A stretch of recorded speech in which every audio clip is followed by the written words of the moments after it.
कभी सोचा है, एक पेंटिंग सिर्फ रंग नहीं, एक कहानी होती है। कहानी जड़ों की, संस्कृति की और उस मिट्टी की जिसकी खुशबू दिल में बस जाती है।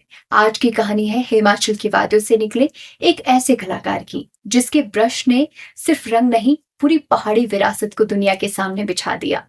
इटली के इंटरनेशनल वाटर कलर प्लेटफॉर्म फैब्रियानो इन कैरलो 2024 में 95 कंट्रीज को पीछे छोड़कर भारत को पहला स्थान दिलाया।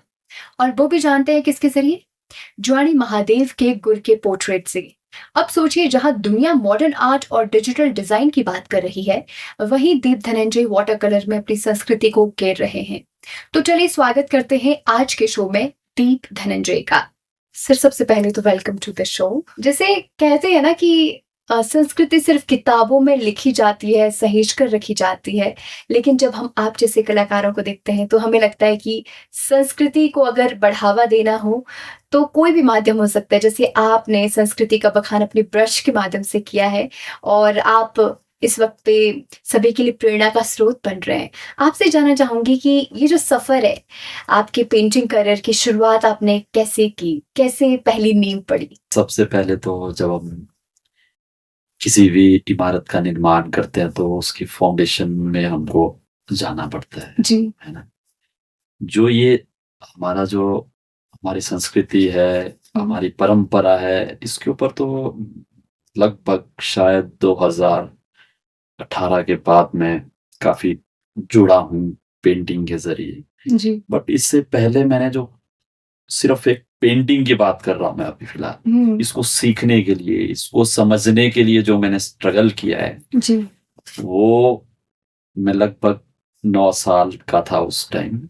मुझे अच्छी तरह से याद भी नहीं है। तो तब से लेकर मैंने अच्छे से मतलब इसको स्टार्ट किया है कि मतलब पेंटिंग एक मुझे था, शौक था कि पेंटिंग मतलब बनती है, कैसे बनती है, क्या है। एक इंटरेस्ट था कि मुझे अच्छा लगता है पेंटिंग करना। जी। जो इस चीज को जो पहचानना है वो मैं और ज्यादा पीछे ले जा रहा हूँ आपको। मैं बचपन में जब आप नर्सरी केजी वगैरह में होते थे तो तब से लेकर ही मतलब मैंने इस चीज को फील किया है कि मुझे ना इंटरेस्ट कलर्स फिलअप करने में। एक बुक लगती थी, शायद आपके टाइम में भी होता था वो। जी। जी। तो जो कलर्स फिलअप हम करते थे तो मुझे उस कलर फिलअप करने में ना बहुत मजा आता था। जी। तब से मैंने मतलब इस चीज को अंदर फील किया है कि बहुत अच्छा लग रहा है मुझे। हाँ। वाओ, मैं क्या कर रहा हूँ, मुझे और करना था। फिर धीरे धीरे इस चीज को मतलब मेरे घर में जो मेरी ग्रैंड मदर है मेन, तो वो मुझे देखते थे कि यार ये बड़ा अच्छा सुंदर कलर फिलअप कर रहा है। जी। और मतलब एकदम जैसे लग रहा है कि प्रिंटेड जैसा।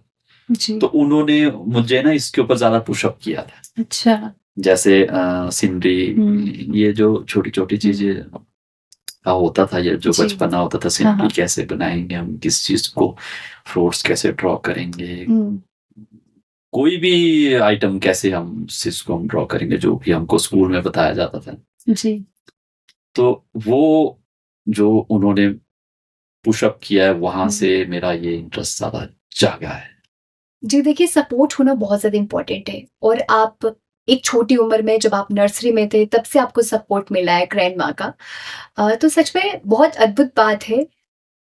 आपसे जानना चाहूँगी, जैसे जब जर्नी स्टार्ट की, ऐसा कोई मेमोरेबल पार्ट है जिससे आपको काफ़ी पुशअप मिला हो और आप बहुत मोटिवेटेड फील किए हों उस दौरान?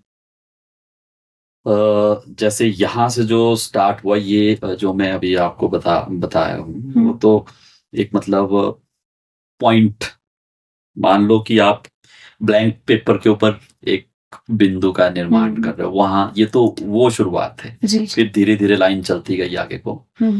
तो जहां से इस लाइन ने बनना सीखा, जैसे मैंने इस चीज को सीखना शुरू किया, वो एक पार्ट है जब मैं 7th क्लास या 6th क्लास में था उस टाइम। तो चंडीगढ़ सुखना लेक पे आप भी गए होंगे कभी जी घूमने के जी लिए। हाँ हाँ वहाँ पे स्केचेस बड़े अच्छे ड्रॉ करते हैं। उस हम्म टाइम 50 रुपए में एक स्केच बनता था। जी जी तो धीरे धीरे वहां से ये हुआ कि मेरे पिताजी गए थे, कभी चंडीगढ़ जाते रहते थे। जी जी तो उन्होंने देखा कि यार वो घर में ना ड्राइंग बड़ी अच्छी करता है, उसको यही इंटरेस्ट है, और तो यहाँ पे तो आर्टिस्ट है, हम्म तो ये तो बड़े सुंदर स्केच बना रहे हैं। उन्होंने अपना हम्म भी बनवाया। हम्म फिर मुझे घर आए और बताया कि मैं तेरे को चंडीगढ़ लेके जाऊंगा। अच्छा अच्छा, मुझे चंडीगढ़ ले गए। हम्म तो जैसे ही मुझे मतलब एकदम सरप्राइज की यार, एक वहां पे सुरेंद्र कुमार नाम का कोई आर्टिस्ट था, अच्छा बड़ा रूडली जैसा वो आर्टिस्ट था। तो वहां पे मुझे उन्होंने रख दिया, अच्छा और वो स्केच बना रहा था लाइव। यार मैंने देखा, वाह, ये तो बड़ी कमाल का आर्टिस्ट है भाई। मेरे लिए तो फिर वही दिन दुनिया सब कुछ नजर आ गया। जी जी तो फिर मैं उसके बिल्कुल कॉर्नर पे बैठा। वो कॉर्नर पे भी बैठने नहीं देता था, अपने लेफ्ट साइड पे। मैं अच्छा देख रहा था कि कैसे स्केच बनाता है। अच्छा अच्छा तो वहां से यार बहुत, ये तो बिल्कुल ही फाइन बना रहा है। तो हम्म बड़ा इंटरेस्ट मुझे वहां से जागा। तो मैंने श्याम जैसे को पूछा, मैंने कहा अंकल जी, मैंने कहा ये कौन सी पेंसिल है, ये हम्म कौन सा पेपर है। तो उसको शायद अंदाजा लग गया था कि ये काफी ज्यादा इंटरेस्ट है इसको, लड़के को। तो उसने मुझे कुछ नहीं कहा कि तो बेटा यहाँ क्यों खड़े हो, ये वो कुछ नहीं हम्म बोला। तो फिर मैंने शाम को रिक्वेस्ट की, तो मुझे बताया उन्होंने कि ये वाली शॉप है, यहाँ पे ये मटेरियल मिलेगा।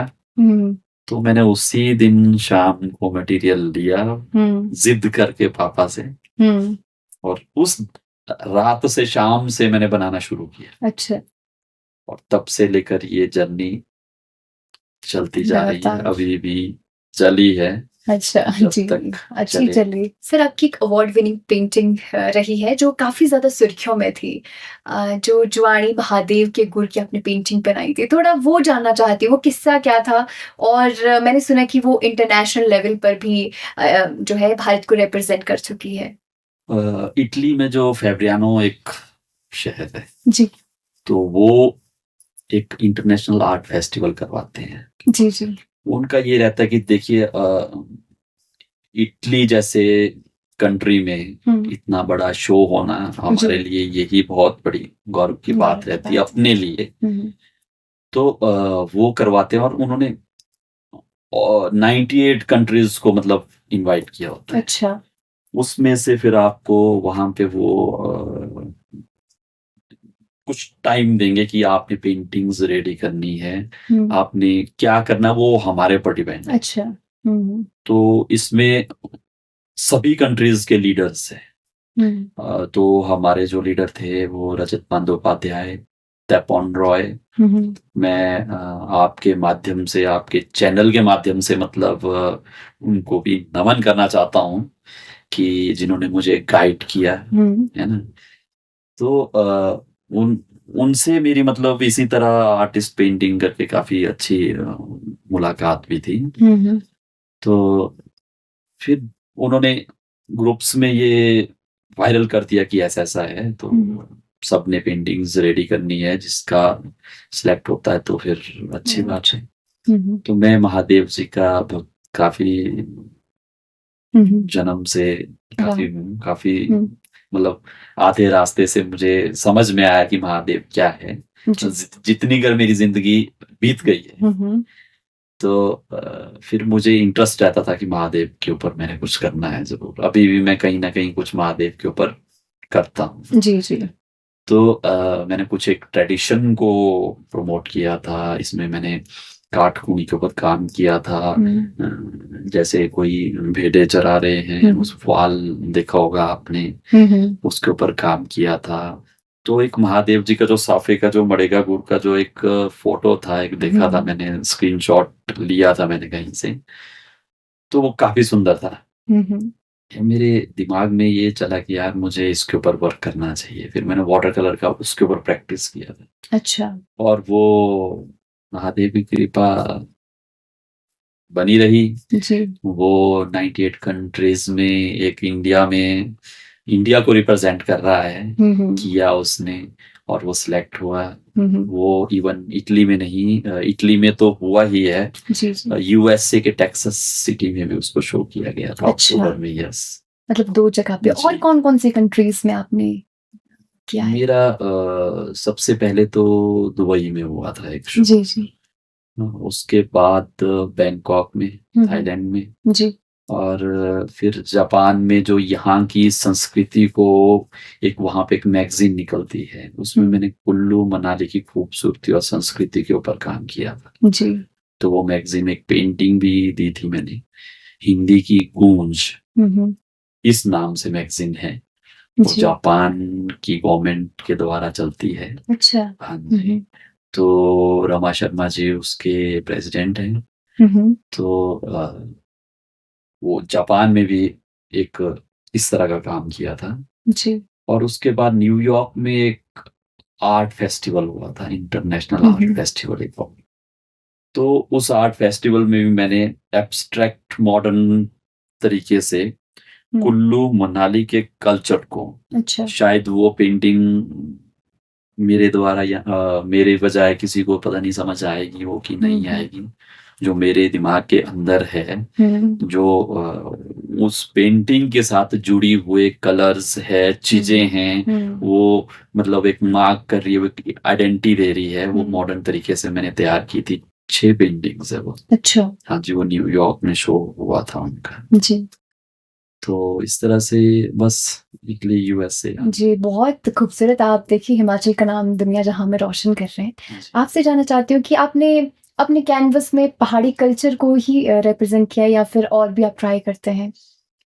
पहाड़ी के देखिए, ट्राई तो काफी ज्यादा, जो भी हमें लगता है कि हमें इसके ऊपर काम करना चाहिए वो तो मैं करता ही हूँ। जी जी। जैसे पोर्ट्रेट्स का मेरा फ्रीलांसिंग वर्क है, किसी ने पोर्ट्रेट्स बनवाना हो मुझसे कांटेक्ट करे। ऑयल में मैं पोर्ट्रेट्स बनाता हूँ। फ्रीलांसिंग वर्क तो ये मेरा बिजनेस है। अच्छा। और साथ में मेरा यही रहता है कि मैं जहाँ पे रहता हूँ, जहाँ की धरती पे मैं वास कर रहा हूँ, जहाँ का मैं पानी पी रहा हूँ, तो मुझे यहाँ की संस्कृति से बहुत ज्यादा प्यार है। यहाँ की परंपरा, संस्कृति जो बहुत एक अनमोल सी है, बहुत धनी है, यूनिक है, मुझे इससे बहुत ज्यादा प्यार है। मुझे लगा कि ये पेंटिंग के जरिए क्यों ना मैं रिप्रेजेंट करूं इसको। जी।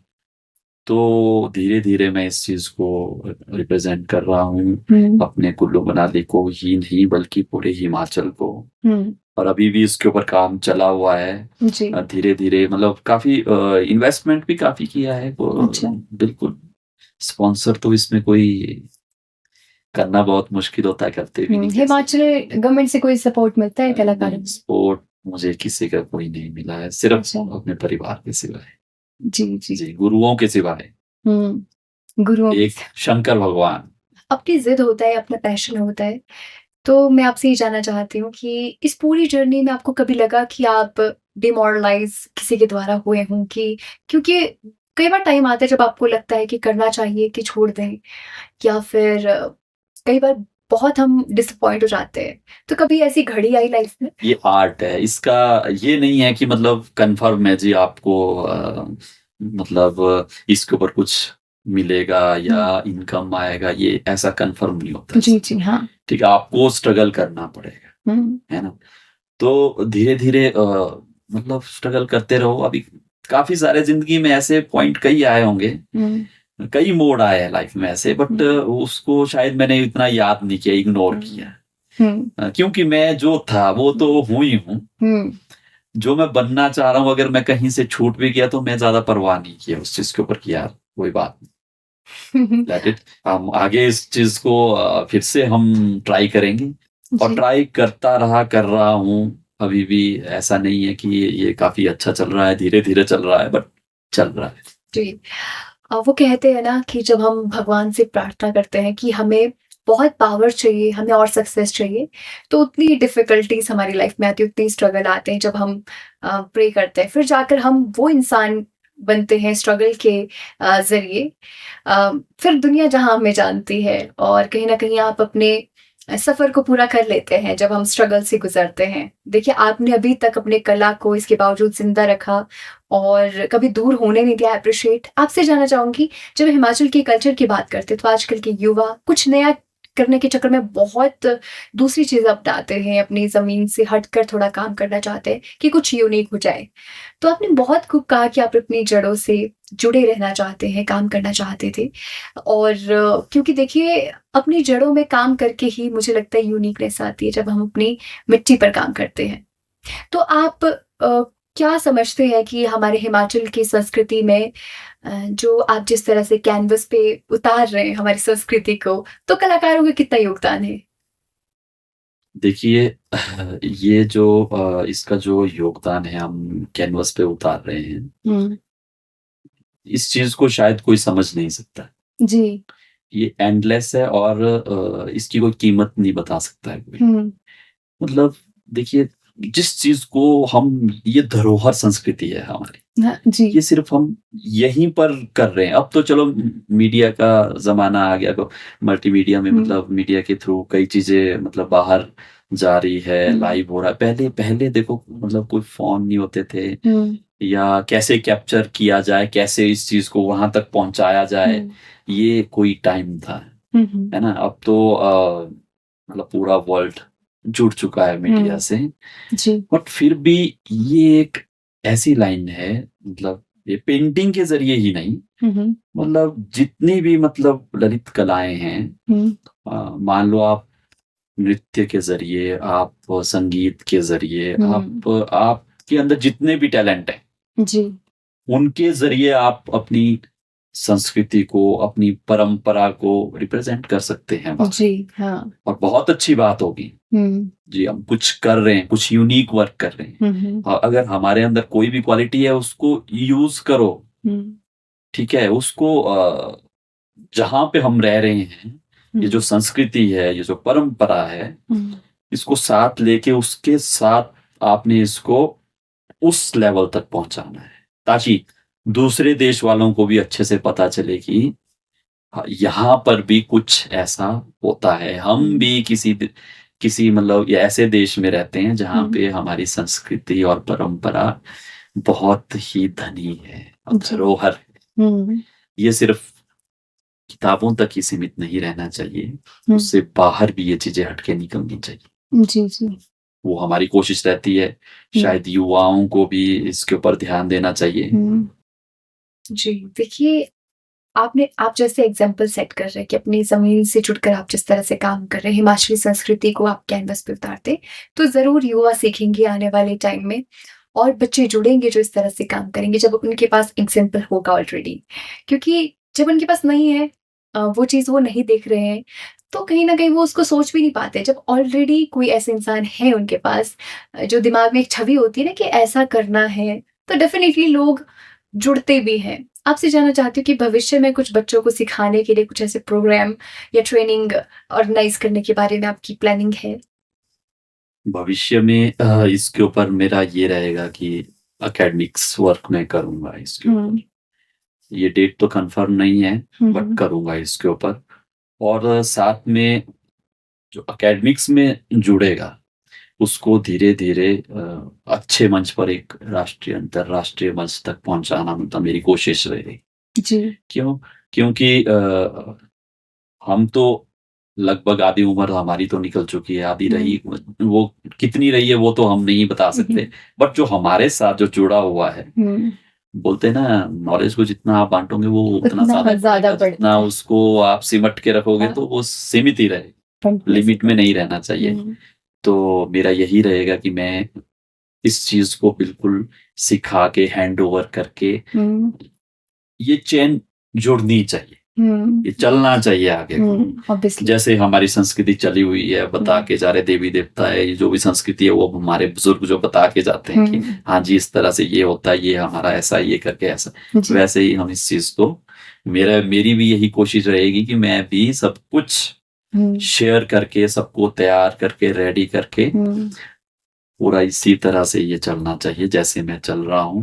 हुँ। डिफ़िकल्टीज़ मैं फेस कर रहा हूँ। मैं जी। ये चाहता हूँ कि जो मेरे बाद जो आर्टिस्ट इस फील्ड में वर्क करेगा वो हम्म। डिफिकल्टीज में ना पड़े। जी, बहुत खूबसूरत बात की आपने और यही हमारा दायित्व बनता है कि हम सीखें और जो हमने सीखा है, उन अनुभव जो होते हैं ना हमारे, वो अनुभव हम दूसरों के साथ साझा करें ताकि वो उस सिचुएशन से ना गुज़रे। गाइडेंस होती है प्रॉपर, आपको भटकना नहीं पड़ता है।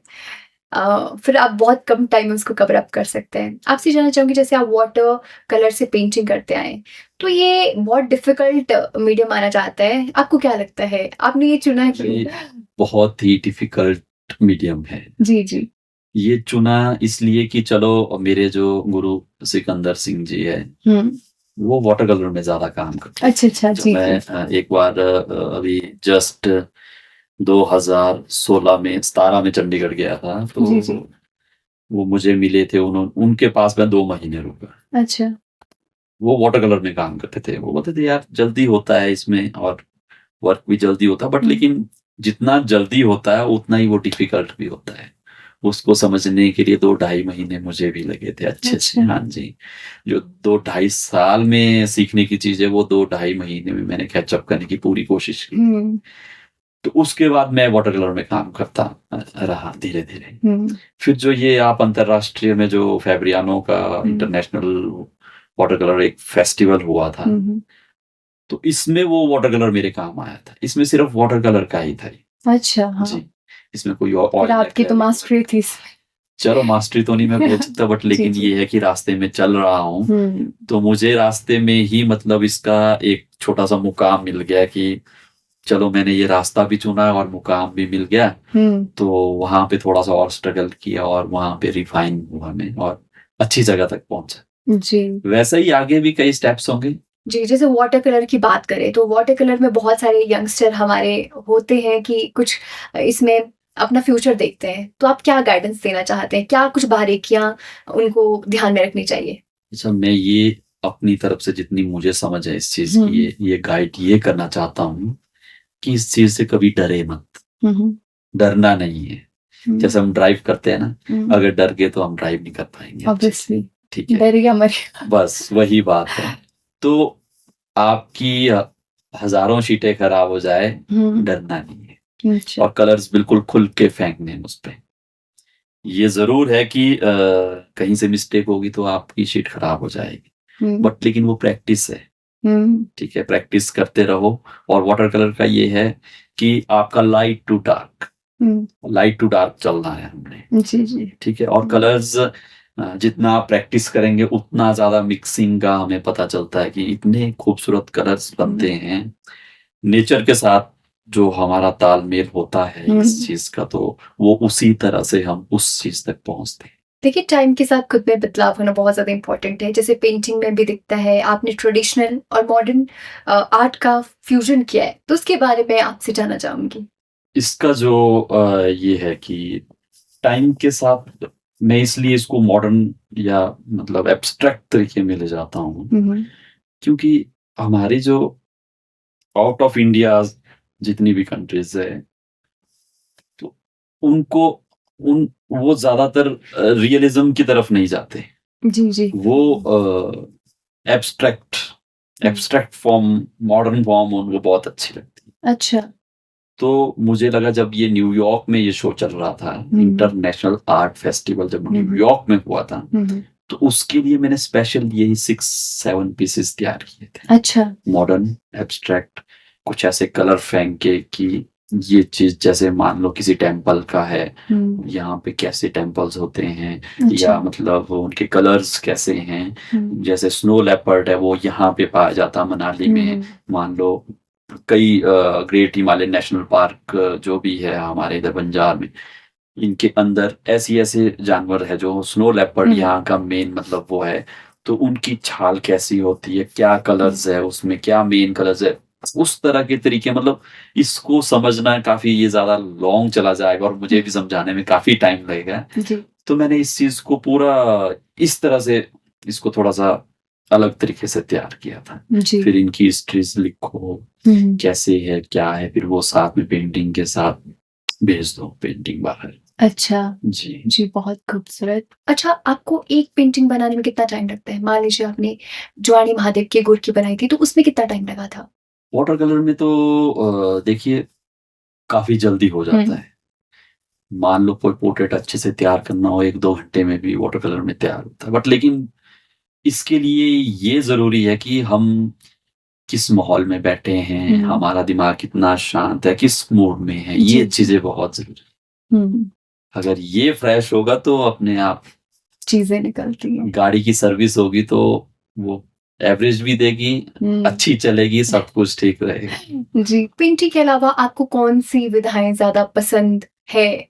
अभी क्या लगता है आपको दूसरी चीज़ें अट्रैक्ट करती है, कि ये भी काफ़ी अच्छा कर सकता हूँ मैं, कभी ऐसा लगा कुछ?